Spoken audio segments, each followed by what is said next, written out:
ஜியோஜிப்ராவில் perpendicular line டூலில் மூணாவதாக இருக்கக்கூடிய perpendicular bisector அப்படிங்கிற டூலோட பயன்பாடு என்ன அப்படிங்கிறத பற்றிய செய்திகளை தான் இந்த வீடியோவில் நம்ம தெரிஞ்சுக்க போகிறோம்.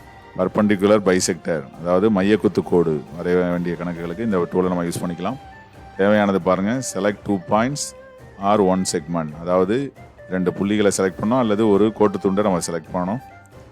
2 புள்ளிகளுக்கு இடையான கோடு வரைஞ்சிட்டோம்னா அதற்கு மையக்குத்து கோடு, மையப்புள்ளி வழியாகவும் போகணும், செங்குத்தாகவும் இருக்கணும். அது மாதிரி இருக்கிறதுக்கு பேர் தான் என்னென்னா பர்பண்டிகுலர் பைசெக்டர் அப்படிங்கிறது நமக்கு தெரியும்.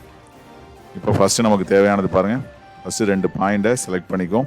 2 பாயிண்ட் பாருங்கள், இந்த மாதிரி நம்ம 2 பாயிண்ட்டை செலக்ட் பண்ணதுக்கப்புறம் இப்போ அந்த டூலை நம்ம யூஸ் பண்ணுவோம்.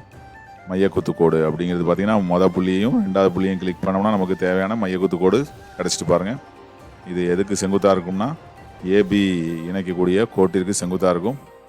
ஏபி இணைத்து நம்ம செக்மெண்ட்டை உருவாக்கி கூட நம்ம அதை செஞ்சுக்கலாம். இப்போ இந்த ஏபிங்கிற புள்ளிகள் வழியாக செல்லக்கூடிய கோடும், அதாவது எக்ஸ்ஹெச்சும் இந்த எஃப்ங்கிற கோடும் செங்குத்தாக இருக்குது. அதோட ஈக்குவேஷன் நமக்கு கிடைக்குது பாருங்கள், 3.5 x = அப்படின்னு அல்ஜிப்ரா வியூவில் தெரியுது.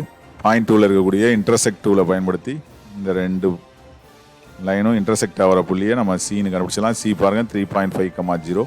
ஓகே, அல்லது ஒரு கோட்டு துண்டை உருவாக்கும். பாருங்கள் 2 புள்ளிகளை இணைத்து ஒரு கோட்டு துண்டை உருவாக்கிட்டோம். இப்போ பர்பண்டிகுலர் பைசெக்டரை பயன்படுத்தி பாருங்கள், 2க்கும் இடைப்பட்ட பகுதியை சமபாகமாக பிரிக்குது, அதோட செங்குத்தாகவும் இருக்குது. ஏன்னா நம்ம ஆங்கிள் டூலை யூஸ் பண்ணி பாருங்கள், இந்த லைனுக்கும் இந்த லைனுக்கும் எவ்வளோ ஆங்கிள் அப்படின்னு பார்த்தீங்கன்னா 90 டிகிரி இருக்கு பாருங்கள். ஏற்கனவே வரைஞ்ச இந்த லைனுக்கும் உள்ள ஆங்கிள் 90 டிகிரி இருக்கு பாருங்கள். ஓகே, அதாவது பர்பண்டிகுலராக இருக்குது, பைசெக்ட் பாதியாகவும் வெட்டுது. ஓகே, அதாவது இந்த 2 கோடுகளும் வெட்டும் புள்ளிகளுக்கு 2 பக்கம் உள்ள புள்ளிகள் சம தொலைவில் இருக்கும். ஓகே, இந்த மாதிரி இந்த பர்பண்டிகுலர் பைசெக்டர் டூலை பயன்படுத்தி நம்ம மையக்குத்து கோட்டை உருவாக்கலாம். இன்புட் பாரில் பர்பண்டிகுலர் பைசெக்டர்னு டைப் பண்ணியும் கொண்டு வரலாம். இப்போ இன்புட் பாரை கீழ்ப்பகுதியில் இருக்குது, மேல் பகுதி கொண்டு வரதுக்கு ஆப்ஷன்ஸில் போய் அதில் டூல் பாரை என்னால் மாற்றிக்கலாம். இன்புட் பாரை நம்ம இப்போ மாற்றி மேலே கொண்டு வந்துட்டோம். ஓகே, இப்போ இன்புட் பாரில் என்ன டைப் பண்ண போகிறோம்னா பர்பண்டிகுலர் பைசெக்டர் அப்படிங்கிற மாதிரி பர்பண்டிகுலர் பிஆர்பின்னு அடித்தோம்னாலே நமக்கு எவ்வளோ ஆப்ஷன்ஸ் கிடைக்குது பாருங்கள். இந்த மாதிரி ஆப்ஷன்ஸ் கிடைக்குது பாருங்கள். இப்போ இதில் என்ன பண்ணலாம், பாயிண்ட்டை சப்ஸ்டியூட் பண்ணலாம். அடுத்தது செக்மெண்ட்டையும் சப்ஸ்டியூட் பண்ணலாம். பர்பண்டிகுலர் லைன் பாயிண்ட் லைன் அப்படிங்கிற மாதிரியும் இருக்குது. பர்பண்டிகுலர் லைன் பாயிண்ட் வெக்டரும் இருக்குது. நமக்கு தேவையானது இப்போது இந்த டூலில் தெரிஞ்சிக்கக்கூடியது பர்பண்டிகுலர் பைசெக்டர் தான். இப்போ பாயிண்ட்டை யூஸ் பண்ணுவோம். பாயிண்ட்டுக்கிறப்ப பாருங்கள், இந்த இப்போ பியையும் டியையும் எடுத்துக்கிட்டு அதுக்கு பர்பண்டிகுலர் பைசெக்டர் கண்டுபிடிப்போம். இப்போ ஃபஸ்ட்டு டைப் பண்ண வேண்டியது என்னென்னா பி, டேபை ப்ரெஸ் பண்ணிவிட்டு அடுத்தது டிங்கிறத நம்ம ப்ரெஸ் பண்ணோன்னே பாருங்கள், என்டரை நம்ம ப்ரெஸ் பண்ணோம்னா நமக்கு தேவையானது பியும் டிக்கும் இடைப்பட்ட பகுதியை பைசெக்ட் பண்ணுற அந்த கோடு நமக்கு கிடைக்குது.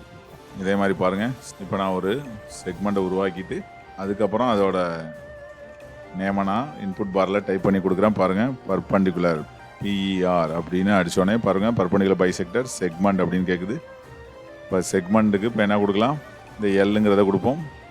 எல்லுங்கிறது கொடுத்தோடனே பாருங்கள், எல்லுங்கிறத டைப் பண்ணோடனே நமக்கு இந்த பர்பண்டிகுலர் பைசெக்டர் லைன் கிடைக்குது. என்டரை நம்ம அடித்தோம்னா நமக்கு தேவையான அந்த செக்மெண்ட்டுக்கு பர்பண்டிகுலர் பைசெக்டர் கிடச்சிட்டு. இவ்வாறாக பர்பண்டிகுலர் பைசெக்டர் தேவைப்படுற இடங்களில் இந்த டூலை யூஸ் பண்ணி நம்ம பர்பண்டிகுலர் பைசெக்டரை நேரடியாக உருவாக்கலாம்.